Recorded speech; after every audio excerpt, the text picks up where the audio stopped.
जिनके ऊपर अत्याचार होते वो देश की बेटियां नहीं है। फॉर मनीषा न्याय दो, लेकिन अभी किसको न्याय मांगेंगे?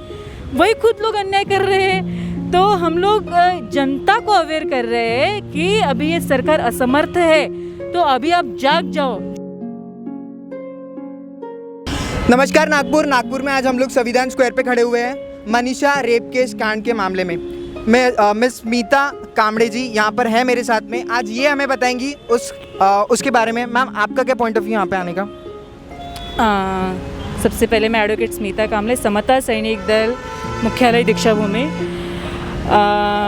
सभी को जय भीम, जय भारत, जय संविधान। आप सभी को पता है कि देश की फ़िलहाल जो हालत है वो बहुत ही गंभीर है। देश में महिलाएं और अपनी बेटियां सुरक्षित नहीं हैं, और जब से ये संघवादी सरकार आई है तब से तो उन्होंने जो मनुस्मृति में लिखित, यानी औरतों का कैसा हनन करना चाहिए, शूद्र की तरह उसके साथ कैसे बिहेव करना चाहिए, वो मनुस्मृति 70 साल पहले खुद डॉक्टर बाबा साहब अम्बेडकर ने जलाई। उसके बाद भारतीय संविधान आया, और संविधान के तहत जो है स्त्री और पुरुष वर्ग यानी इक्वालिटी, कोई भी जो कानून है, कानून के सामने सब इक्वल है, ये हमारा भारतीय संविधान बताता है। और जब से संविधान आया तब से जो भारत की नारी है वो प्रगति करने लगी। खुद जो है संविधान निर्माता डॉक्टर बाबा साहब अम्बेडकर कहते हैं कि डेमोक्रेसी की जो सोर्स है वो खुद महिला है, लेकिन भारतीय संविधान का पूरे अमल न होने की वजह से ये जो घटनाएं हैं, अन्याय, अत्याचार, उत्पीड़न की घटनाएं ये दिन ब दिन बढ़ रही है। और ऐसे में आप अगर देखेंगे, आसिफा भी हत्याकांड हुआ है, उन्नाव का, कठुआ का, खैरलान जी हत्याकांड हुआ है, जो उसको 14 साल कंप्लीट हुए, लेकिन खैरलान जी को भी अब तक न्याय नहीं मिला। तो न्याय प्रणाली भी कहीं ना कहीं बायस हो चुकी है, उसको हम जुडिशियल टेररिज्म बोल सकते हैं। और जो भी यूपी में घट रहा है, जो भी योगी की सरकार वहाँ पे है, उस योगी सरकार में तो जो महिलाएं हैं वो कतई सुरक्षित नहीं है, क्योंकि दिन ब दिन वहाँ पे ज़्यादा तौर पर अन्य अत्याचार घट रहे हैं। और हाल ही में कठुआ, उन्नाव का आप सब लोगों को पता ही है, लेकिन अभी ये सब कुछ हो रहा है। और अभी हाथरस की जो अपनी मनीषा बहन है, वो उसके साथ भी उसका भी उत्पीड़न हुआ। ये कितनी गंभीर घटना है, यानी सिर्फ भारत को ही शर्मसार करने वाली घटना नहीं है, तो पूरे विश्व को, यानी भारत का जो नाम है वो पूरे विश्व में खराब किया है उस योगी सरकार ने। और सबसे ज़्यादा क्राइम और महिलाओं पे अत्याचार भारत देश में तो होते हैं, लेकिन सबसे ज़्यादा उत्तर प्रदेश में होते हैं। उन्होंने कौन सा भी महिलाओं पे इतने ज़्यादा अत्याचार हो रहे हैं, फिर भी जो भी प्रावधान करने चाहिए महिलाओं के सेफ्टी के लिए, महिलाओं को बंदूक देने का लाइसेंस देने चाहिए, सेल्फ डिफेंस के जो ट्रेनिंग है वो देने चाहिए थे। अगर इतना बड़ा महिलाओं का उत्पीड़न हो रहा है, दिन ब दिन वहाँ पे रेप हो रहे हैं, गैंग रेप हो रहा है, कितनी बड़ी ये महिलाओं की विडंबना है। कैसा भारत है जब जो पीड़िता रहती है उसकी कोई जात नहीं होती, लेकिन ये जो भारत वर्ष में ऐसा कुछ मनुवादी विचारधारा का वर्ग है, वो पीड़िता की कौन सी जात है वो देखकर ही रास्ते पे उतरते हैं, आंदोलन करते हैं। आप देख रहे होंगे जो समतावादी विचारधारा को और संविधान को मानने वाला जो समुदाय है, मैं तो स्पेशली अम्बेडकराइट समुदाय की बात करूँगी, वो कभी पीड़िता की जात नहीं देखता। और जहाँ पे भी महिलाओं के ऊपर हो जाए या फिर संविधान के ऊपर, और जब असामाजिक तत्व आते हैं तब यही समाज आगे आकर इस देश को बचाता है। युवाओं के प्रश्न हो, किसानों के प्रश्न हो, महिलाओं के अगर प्रश्न हो, तो सभी इस पे रास्ते पे आता है। इतना ही नहीं, जब निर्भया हत्याकांड हुआ था, गैंगरेप हुआ था, तभी सबसे पहले यही समाज रास्ते पे उतर कर उसको न्याय मिलना चाहिए, इसलिए बहुत बड़ा आंदोलन मैदान में उतर कर उन लोगों ने किया। लेकिन यहाँ की जो मीडिया है, फिर पहले 8 दिन तो इस विषय पे पूरी तरह से चुप था। उसके बाद इसके भी आगे जाकर मीडिया ने बोला कि ये न्यूज़ फेक है, ऐसा कुछ हादसा हुआ ही नहीं।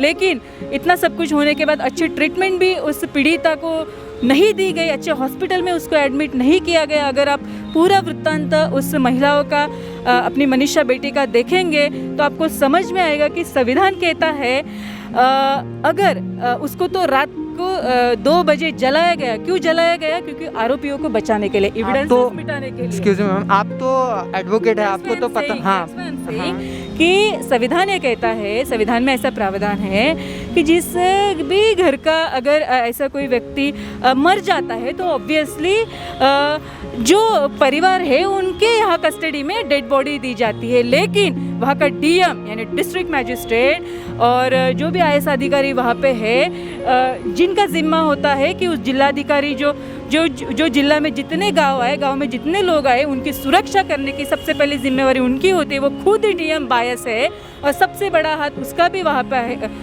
उन्हीं का इसमें है कि आधी रात में पीड़िता के घर वालों को बॉडी तो नहीं दी, उनको धमकाया गया, उनको मारा गया। और ऊपर से जब 14 सितंबर को ये घटना जब उसको एडमिट किया तो राष्ट्रीय जो सवर्ण परिषद है उनका जो मुखिया है उन लोगों ने आरोपियों के फेवर में बयान दिया कि ऐसा कुछ घटा ही नहीं, आरोपियों को बचाने के लिए। और सरेआम आरोपी जो लोग हैं उसने बयान दिया कि जो ठाकुर संदीप ठाकुर है, लवकुश ठाकुर है, राम ठाकुर और रवि कुमार, ऐसे 4 आरोपियों के नाम हैं। उसने बताया, फिर भी वो लोग बोल रहे कि अगर इनको कुछ होगा, अगर आरोपियों को अरेस्ट हुआ या फिर कुछ भी हो जाता है तो पूरे देश को जला डालेंगे। ऐसे वो खुले आम में इस देश में बोल रहे हैं। ये क्या चल रहा है देश में?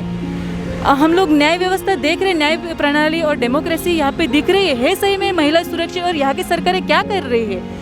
तो ये सब कुछ संविधान खत्म करने का प्रयास है। और मनुस्मृति में जो महिलाएं थी वो उसको एक भोग वस्तु करके समझना, और योगी जो सरकार है वो खुद भोगी सरकार है और इसी का प्रत्यय है वो मनीषा हत्याकांड, उसके ऊपर जो गैंग रेप हुआ, ऐसी घटना ठीक है अभी ये सामने है, इसीलिए ऐसी वहाँ पे रोज घटनाएं होती है। एनसीआरबी का अगर रिपोर्ट देखेंगे तो सबसे ज़्यादा घटनाएं हर रोज वहाँ पे होती है। उसके बाद दो दिन के बाद बलरामपुर में भी ये घटना घटी, 22 वर्षीय लड़की के साथ, हमारी बेटी के साथ ऐसे हुआ। वहाँ पे भी उन लोगों का उसका गैंग रेप हुआ। यानी उनको ऐसा लगता है कि यह जाति की बेटी है इसी के लिए बनी है, यानी ये भोग वस्तु है, खुले आम गुंडागर्दी जंगल राज वहाँ पे चल रहा है और इसीलिए ये गूंगी बहरी सरकार है। अगर ये सरकार असमर्थ है हमारी बेटियों को महिलाओं की सुरक्षा करने के लिए तो मुझे ये कहना पड़ेगा कि अभी जनता को ही रास्ते पे उतरकर इस सरकार को करारा जवाब देना चाहिए।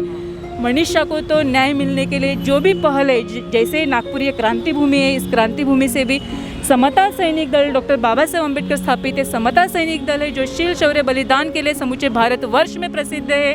जहाँ जहाँ पे अन्य अत्याचार होते हैं उसका विमोड़ करने के लिए आवाज़ उठाता है समता सैनिक दल।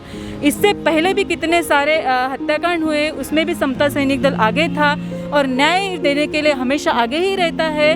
लेकिन जो हम लोग यहाँ पे रास्ते पे उतरे हैं तो हम लोग ऐसी अपील करेंगे कि बहन मनीषा के लिए, और इससे भी पहले जो भी खैरलांजी हो गए, मनोरमा हत्याकांड हो गया, कठुआ की घटना है, उन्नाव की घटना है, उन सब के लिए इस सरकार को घेर के पूरे भारत देश में रास्ते पे आंदोलन होने चाहिए ताकि ये आवाज़ इससे सिस्टम हिल सके और हमारी बेटियां सुरक्षित रहने के लिए रखने के लिए, क्योंकि आज उनके साथ हुआ है। आज हर किसी के घर में बेटियां हैं, हमारे भी घर में ऐसा हो सकता है, आपके भी घर में ऐसा हो सकता है। तो ये पूरी युवाओं की जिम्मेवारी, देश के हर एक समतावादी और संविधान को मानने वाले हर एक नागरिक की जिम्मेवारी है हमारी बेटियां सुरक्षित करने की, हमारी महिलाएं सुरक्षित करने की। और ये जो सरकार है पूरी तरह असमर्थ ठहरी है अपनी महिलाओं को संरक्षण प्रोटेक्शन जो है वो देने के लिए। तो अभी इनको ही हम लोगों को घेरना चाहिए, इनको जवाब पूछना चाहिए। 78 महिलाएं भी हमारे सांसद में है, फिर भी उन्होंने एक शब्द भी नहीं बोला, उनके घर में बेटियां नहीं है। आज भी मीडिया में कंगना राणावत जो है वो रिया चक्रवर्ती है ना, बॉलीवुड स्टार्स, उनकी सब खबरें चल रही है। तो ये क्या जिनके ऊपर अत्याचार होते वो देश की बेटियां नहीं है?